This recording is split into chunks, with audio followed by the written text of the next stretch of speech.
Les amis, c'est chaud, c'est chaud, c'est chaud. La nouvelle ministre de l'immigration est déjà là. Elle a remplacé Mac Miller. Alors la question que plusieurs personnes se posent, c'est vraiment quelles sont les conséquences par rapport à l'immigration. Donc dans cette vidéo, je vais vous donner vraiment les conséquences que ça peut avoir en rapport avec plusieurs programmes d'immigration, comme les réfugiés, entrée express, les programmes des provinces, les programmes des étudiants internationaux, les programmes des travailleurs temporaires. Alors suivez cette vidéo jusqu'au bout et vous verrez mon analyse personnelle de ce qu'on peut attendre par rapport à ça. La nouvelle ministre de l'immigration, Rachel Bendayan, arrive à un moment où le Canada fait face à plusieurs défis en matière d'immigration. Voici ce à quoi il faut s'attendre en fonction des tendances actuelles et des décisions récentes du gouvernement. Bon, le premier point qu'on pourra déjà évoquer ici, ça pourrait être la réduction des quotas. En 2024, le gouvernement canadien a annoncé une réduction de 21% du nombre de résidents permanents admis en 2025, passant de 500 000 à 395 000. Cela signifie que l'immigration sera plus sélective et que les critères pourraient être durcis pour certaines catégories, notamment pour les travailleurs qualifiés et les étudiants internationaux.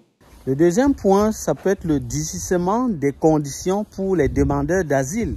Sous le précédent ministre Mac Miller, le Canada a mis en place des procédures accélérées pour rejeter les demandes d'asile jugées peu crédibles.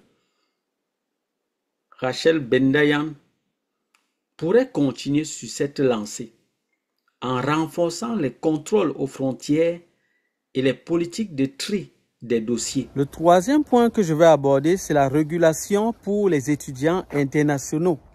Avec l'explosion du nombre d'étudiants étrangers, le Canada a commencé à imposer des limites au permis d'études et à durcir les critères financiers pour s'assurer que les étudiants peuvent subvenir à leurs besoins sans surcharger le marché du logement.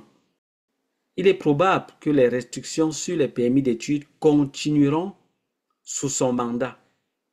En quatrième point, je vais aborder l'accent sur l'intégration et l'économie.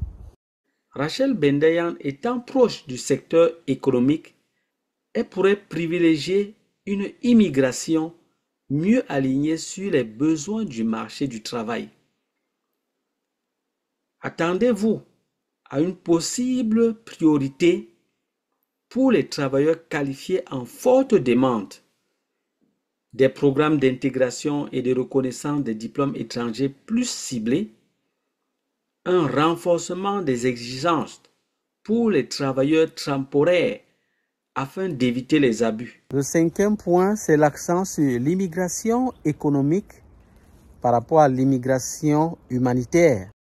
Le gouvernement pourrait réduire les admissions pour raisons humanitaires, comme les réfugiés, regroupement familial, et favoriser les catégories économiques, entrée express, les travailleurs qualifiés et les start-up. Des programmes pilotes en immigration économique pourraient être renforcés. En sixième point, des possibles réformes dans les programmes d'entrée express et PNP, le programme des provinces. Il se pourrait que les critères de sélection des candidats à l'entrée express évoluent pour favoriser certaines professions. Les provinces réclament plus de pouvoir pour sélectionner leurs immigrants.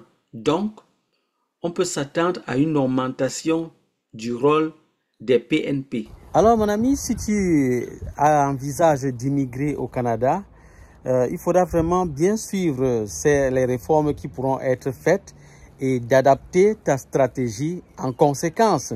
Donc, les amis, en conclusion, qu'est-ce qu'on peut retenir de cette vidéo? Pour moi, selon mon analyse personnelle, je crois que premièrement, l'immigration restera une priorité De 2, les travailleurs qualifiés seront en priorité.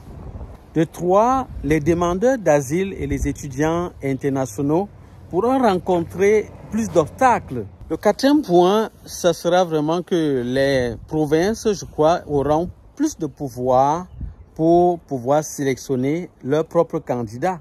Vous savez que c'est quelque chose qu'ils ont toujours réclamé sur le règne de Mac Miller. Alors les amis, ce sera tout pour cette vidéo. J'espère que vous avez aimé. Nous sommes déjà comme ça vers la fin de l'hiver. Donc bientôt le printemps s'en vient et après l'automne.